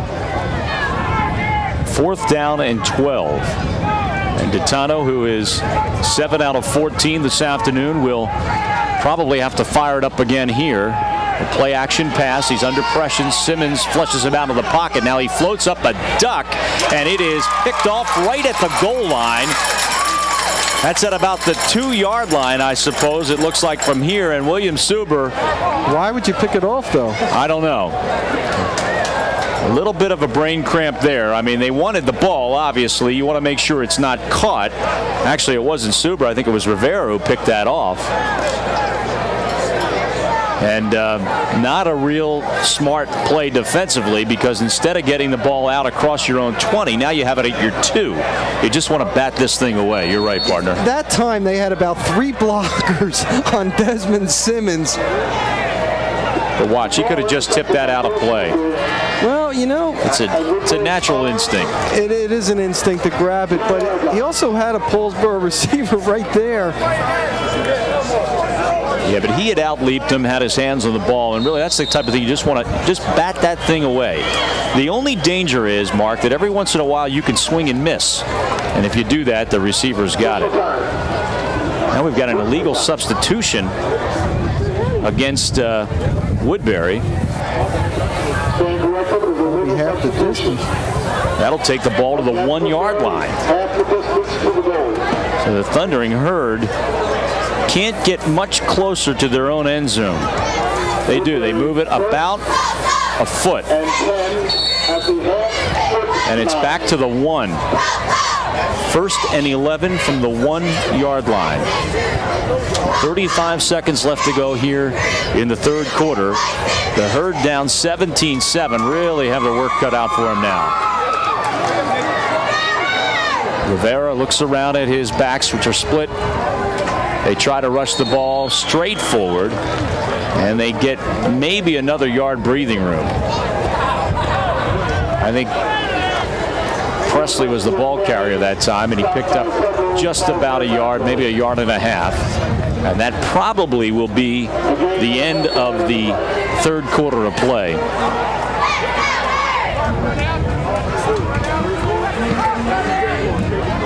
So this 3rd quarter really has been owned by the Paulsboro Red Raiders. They score 10 points here in this 3rd, really dominate the quarter, and we go to the 4th with Paulsboro leading it 17-7.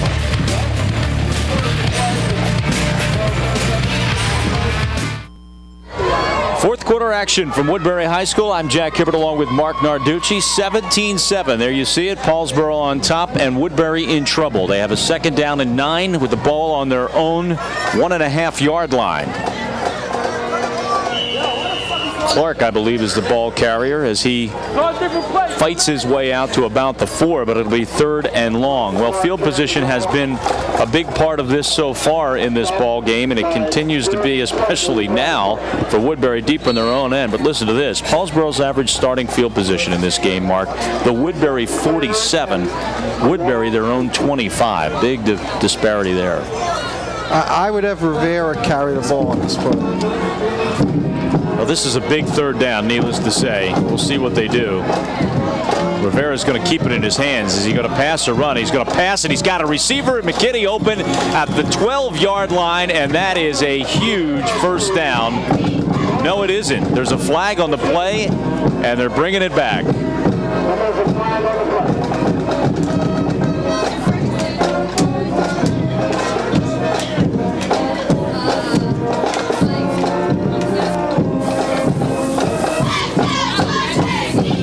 Tough break against the Herd. They have a 1st down. They get some breathing room. And this one now is coming back. You know, the weird thing is, though, Mark, I don't remember seeing them signal catch. So I'm not even sure that he may have had a foot out of bounds. Let's watch this. Can't see the shift there.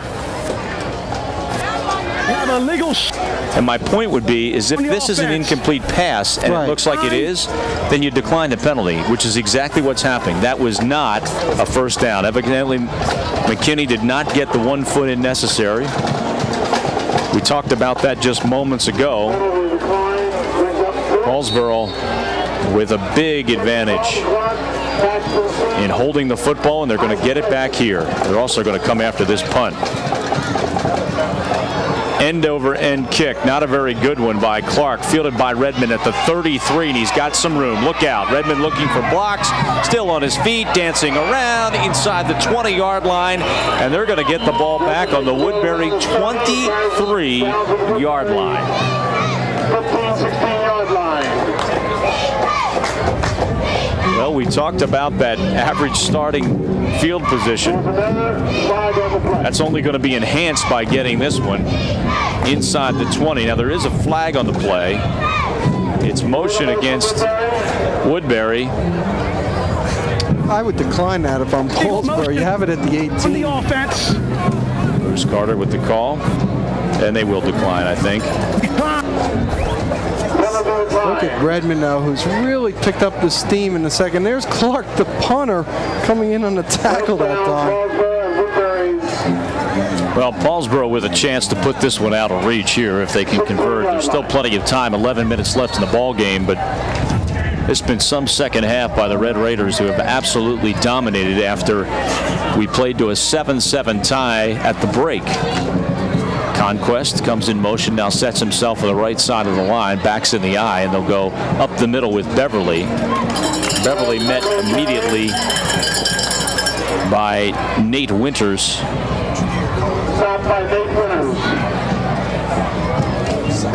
Gain of just a yard or two.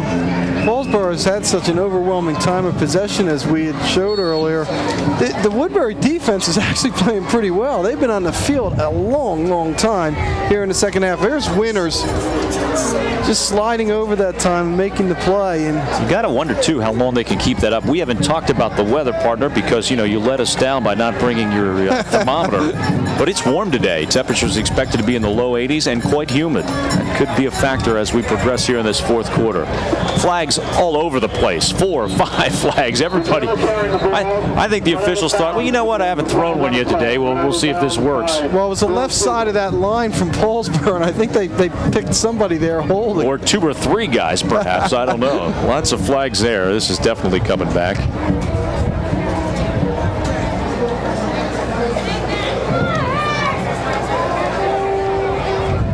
Well, again, if you're Woodbury, this is a break.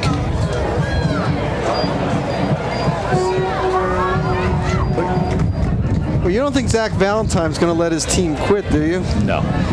Zach, by the way, is a black belt in karate. I wouldn't want to get on his bad side. Besides being an ex-NFL player, look at the left side here. Everybody grab a shirt. Is that what the play is called there? There's 1, 2. And the ball goes back to the 27-yard line. Well, as we said, quite a competitive first half, 7-7. A lot of people thought, by the way, that this would be an early season championship game for this division. Well, I agree with that. And I think it is, but Paulsboro right now with the upper hand. Tano just tucked this. He had no desire to even think about throwing here. He just tucks it under, takes a hit from Suber. There again, though, and Suber getting a little earful by the coaches. I think Suber likes to hit, but we haven't seen him wrap up very often. Somebody hurt now on the sideline. Is it Tano?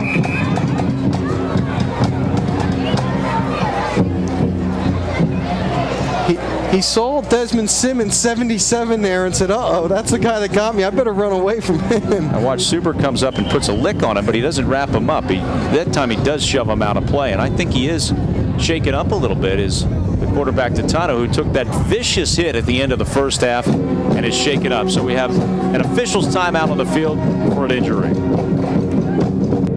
Zone power, and Earl Pearson, the junior, has replaced him at quarterback. It's 3rd down and 16. Tough spot for Pearson to come into the ball game. He will hand it off. Here's that end around that worked well in the first half. St. John this time with not as much success as he's shoved out a play by Grimes on the far side after picking up only a couple. Jack, Greg Miller, though, number 55, is the guy that made that play. There's the Tono getting a little bit of a well-deserved break for him on the sideline. But Miller really, really strung that out. Didn't make the tackle or anything, but gave his teammates a chance. But 4 down territory certainly for Paulsboro. DeTano remains on the sideline. Pearson remains in at quarterback. AC now checking in as a receiver, and he'll split out wide to the right. He's out there along with Ensley Carrera. Backs in the eye. They'll give it to Redmond on 4th down. Runs into his blocker and now has room to the outside. He's got to beat McKinney. He'll cut it back inside. Simmons hit him from behind and slowed him up just enough. They stop him at the 15, and Woodbury dodges a big bullet there. They'll take over on possessions. I thought McKinney did a nice job of not letting Redmond get to the outside that time. Quarterback off the bench. They're not going to throw with him. There's Simmons trying to get in there, but you'll see number 4 McKinney right there. See, he makes him turn it in, and now when he turns it in, look at Simmons coming all the way down from the defensive line and trying to catch Redmond from the back. And now you want to know why he's one of the better linemen. And there you see DeTano back in the game, Jack. Now, this is just a 10-point game. 9:13 left to go. But Woodbury's got to get to work. They have had not much success at all offensively here in the second half. Rivera throws it in the flat. It's nearly picked off. It is picked off. Boy, that's a fine defensive play by Ryan White, who came jumping in and picks the ball off. 5 turnovers. You have to have a gun of an arm to make a long out pattern like that and connect on it. And let me tell you something. I'd like to see a stat. I know that Paulsboro's turned the ball over a couple of times today. Here again is another great pick. He just jumped the receivers, all he did. But all he did. That was a fine play. But what I was going to say is, Mark, I'd love to see a stat of teams that turn the ball over 4 times or more. I'll bet the winning percentage is way down. Ask Collingswood about that. They turned the ball over 5 times against West Deptford last night, lost 51-0. I mean, it's just tough to be competitive when you turn the ball over. Beverly goes nowhere on 1st down. I'll tell you something, though. I think if you're Glenn Howard, you've got to be a little bit concerned in that your team has been given some real gift opportunities here in this ballgame. I mean, average starting field position is in your opponent's territory, and you still only have 17 points on the board. If you notice, every time after one of these turnovers, they've made a big defensive play on the first play, and that kind of sets the tone for them, saying, hey, we're not going to let them get anything here. Well, I think you bring out a good point. You really have to credit the Woodbury defense for hanging in there. They've been on the field a long time today. Redmond hit in the backfield. In quickly to make the stop that time was Nate Winters. We called his name a couple of times today. Winters also comes out limping, but this is a fine play. He was not touched that time, and that's what's going to happen when the 280-pounder comes in on you. Even Redmond, who can break a lot of tackles, it's hard to shake off a 280-pound Winters. That's a 3-yard loss, and it brings up 3rd down and 12. A look from the end zone.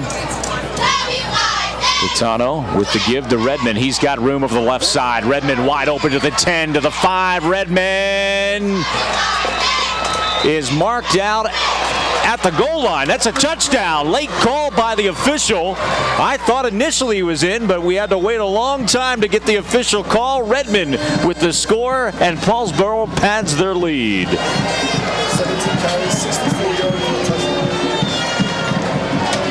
First touchdown of the afternoon. There's a look at what he's done so far. Remember, he had 7 yards at halftime, so he's really come to play here in the second half, and he may have just helped his team put this one out of reach. It's 23-7. Redmond to the sideline. Polomini in for the extra point attempt. He's been perfect today. That one's good. And with 7:35 left to go in this one, Paulsboro now taking advantage of, again, another turnover. They lead it 24-7. Little delay to Redmond that time. By the way, Jack, that was Redmond's 59th career touchdown. Pretty good career he's had here at Paulsboro. He had 25 a season ago in that championship season.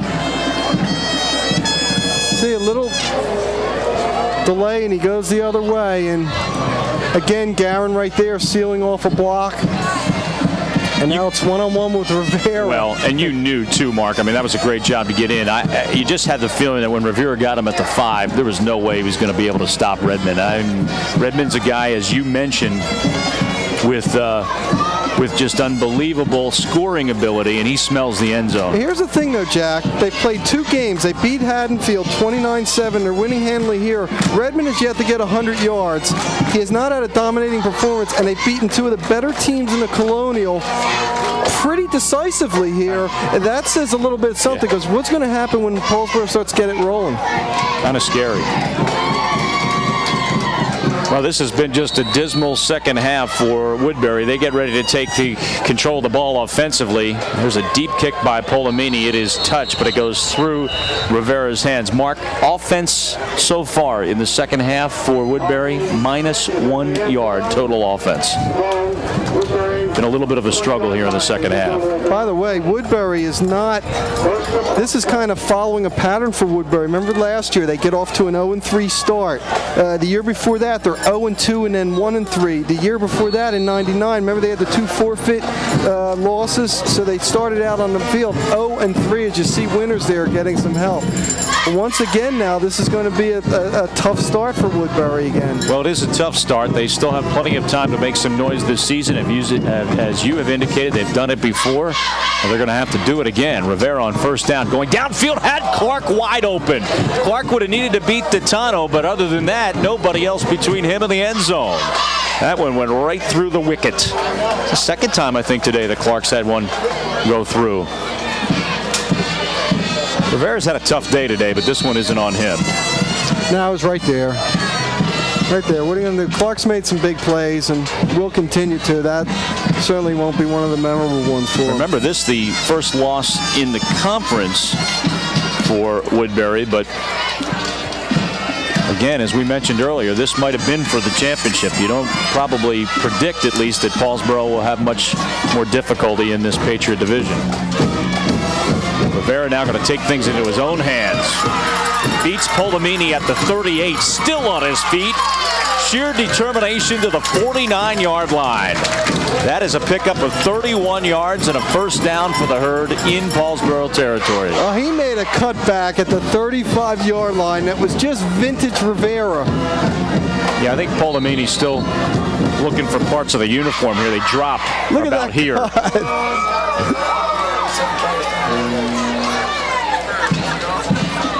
As we mentioned, with the -1 yards of total offense before the start of this possession, this obviously the first down for Woodbury, and we're at the 7-minute mark here of the second possession. Good pitch, good option run that time as they get it to Clark. Clark puts the hat down and gets to the 40 before he's met there by Dennis Nelson.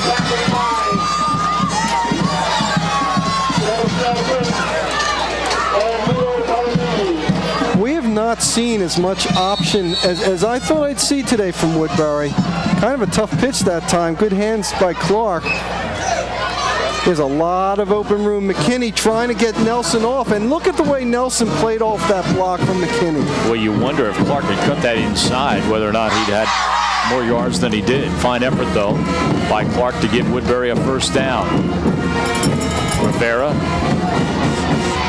buys himself time by using his speed, comes across the middle, picked off again by White, and look out, he's bringing it the other way. 6th turnover of the day by Paulsboro, or by Woodbury, and another touchdown for the Red Raiders. 64 yards on the interception by Ryan White.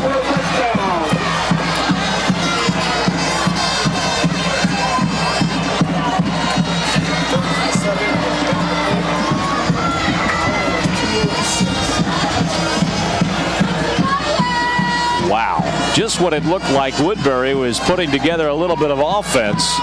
Rivera tried to force one in, I think, here, Mark, and White again jumped the receivers twice today. First time was a very acrobatic diving catch. This one on the run, and when you see a D-back come up like that on the run and take that gamble, it's usually going to be 6 the other way.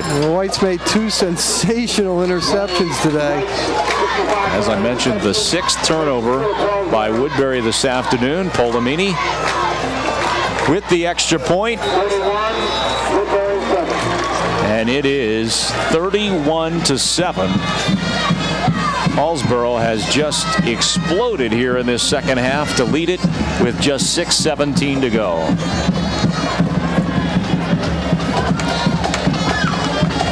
We'll be back with more from Woodbury High School in a moment.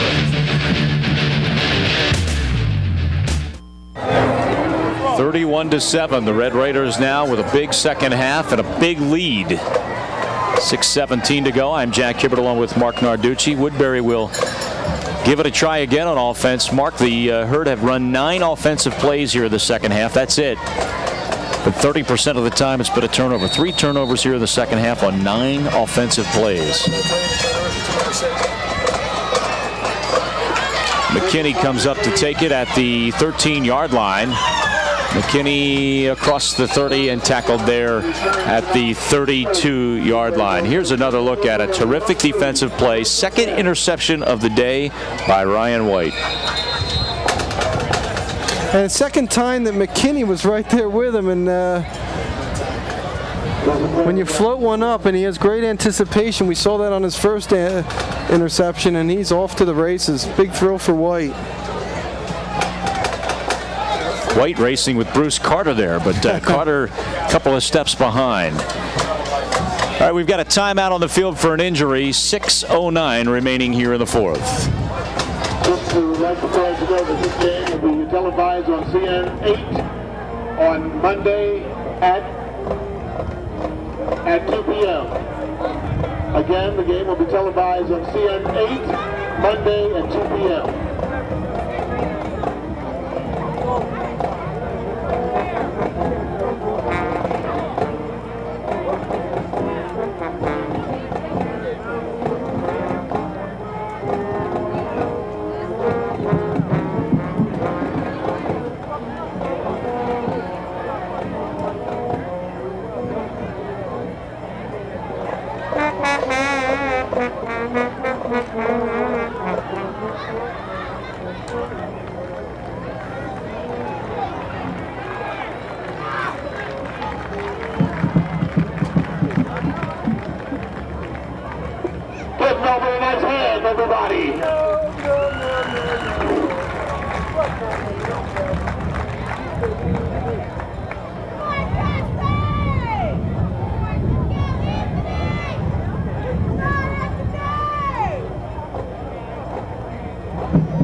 Well, it was Melvin Rivera, the quarterback, who was hurt. There you see he's being helped off the field, and that does not look good.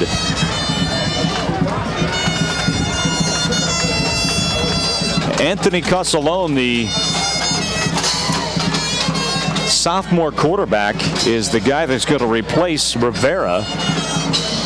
So what has been a really tough second half has just gotten a lot tougher with the injury to starting quarterback Rivera, who has been unable to put any weight on his right leg at all. The handoff to Clark, and that goes nowhere. He maybe got back to the line of scrimmage. That's it. Jack, you were talking about whether this is the unofficial championship. There, some people are a little high on Derek Sellers' Lindenwold team this year. First-year school last year, won 4 games, has now won its first 2, but it's beaten Audubon and Gateway and doesn't really get into the meat of the schedule. As you see the turnovers, that's the whole story today. Doesn't really get in the meat of the schedule till week 5. So, but I think anyone would be shocked if anyone other than Paulsboro wins this division. Paulsboro plays Audubon next week. The Thundering Herd move on to play Haddonfield in their next league contest. Yeah, Lindenwold, the newcomer. Actually, it was Lindenwold that kind of upset the apple cart in the Colonial. And, traditionally this was a conference of 10 teams, and for many, many, many years, one of the oldest conferences in South Jersey. They played each other, and that was it. And then with the creation of Lindenwold High School. Well, they did not want, the Colonial didn't want Lindenwold in. They were forced to take them. I wasn't going to bring that up. A lot of traditionalists had a little bit of a problem with that. And now Lindenwold, as you mentioned, Mark, starting to make a little noise in this conference. Clark on third down needed to get to the 42 for a first. He's dropped at the 40, so that'll be shy, and the punt team will have to come on for the Thundering Herd. At least I thought they would. I haven't seen any change yet on fourth down. They might need a timeout here. Well, I think they're going to go for it, partner. 31-7, 4:12 left. I guess they figured this is maybe one last shot.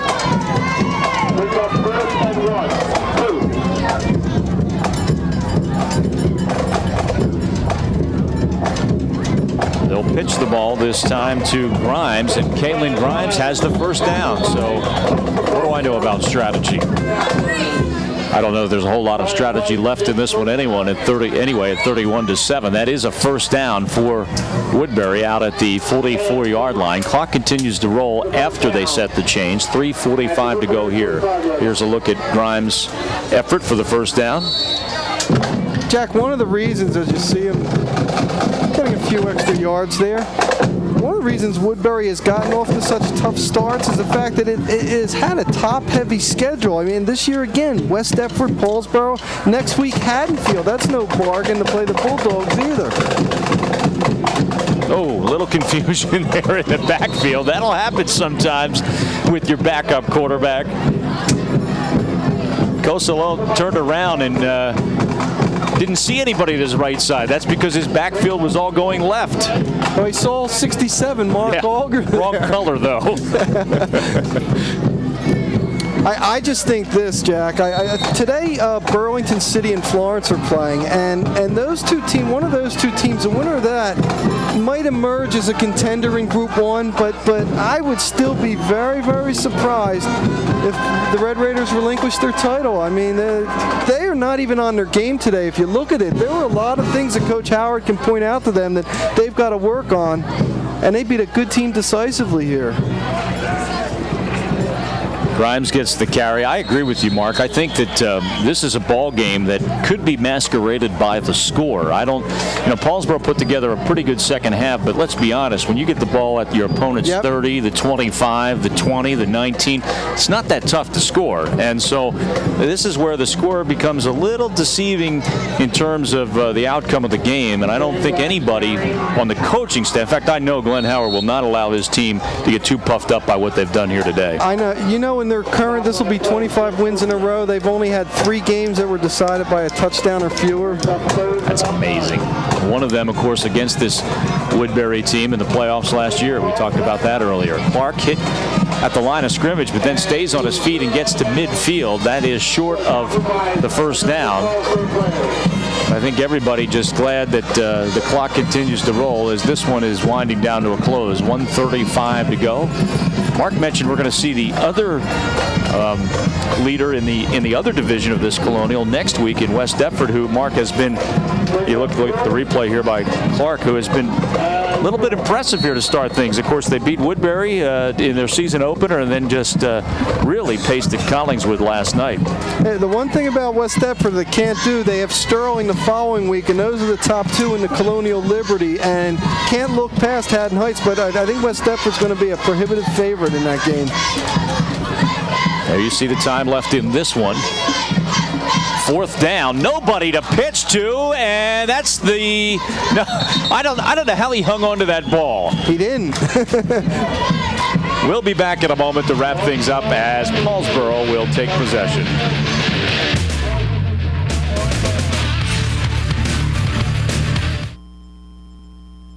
Now 52 seconds remaining. Paulsboro, as you see with the big lead, can now just take a knee for a couple of plays. Tale of two halves, Mark. 7-7 ball game at halftime, and then Paulsboro pours it on, but they do it by taking advantage of some turnovers and also starting to get that running game going a little bit here in the second half. Redmond, who only had 7 yards on 7 carries in the first half, came up with 10 carries and 57 yards, most of those in the first series of this second half, and so that started to click in a little bit more. But the big story, as we mentioned, has to be the turnover, 6 of them today by Paulsboro, or by Woodbury. That definitely is, but I do think, Jack, at halftime it's tied at 7, and you're right, that first 11-play, 48-yard drive, they get a field goal out of it from Palomini, but they started establishing Redmond and the run. So it'll be 25 wins in a row for this Paulsboro Red Raiders team, who, of course, as Mark mentioned, has the state record with 63. But 25 is nothing to sneeze at either, as they were undefeated last year. Of course, won the South Jersey Group 1 title, and as we've mentioned, so far, at least forecasting and looking down the road, unless somebody emerges, that's, by the way, an illegal substitution, which will stop the clock, unless somebody else emerges, has to be the favorite, and certainly has thrown their stake down here in the conference in terms of winning another conference championship. Keep in mind, Woodbury was blown out by them 27-0, and then made them go into overtime later in the year. Woodbury has a habit of improving, would not count out the herd, although Rivera's got to stay healthy. That'll be a question after this one, as he left the game injured, and hopefully he'll be able to come back. Final score from Woodbury High School this afternoon: Paulsboro 31, Woodbury 7. For Mark Narducci, for our entire crew here at Woodbury High School, I'm Jack Hibbert. Let's send it back now to the CN8 studios.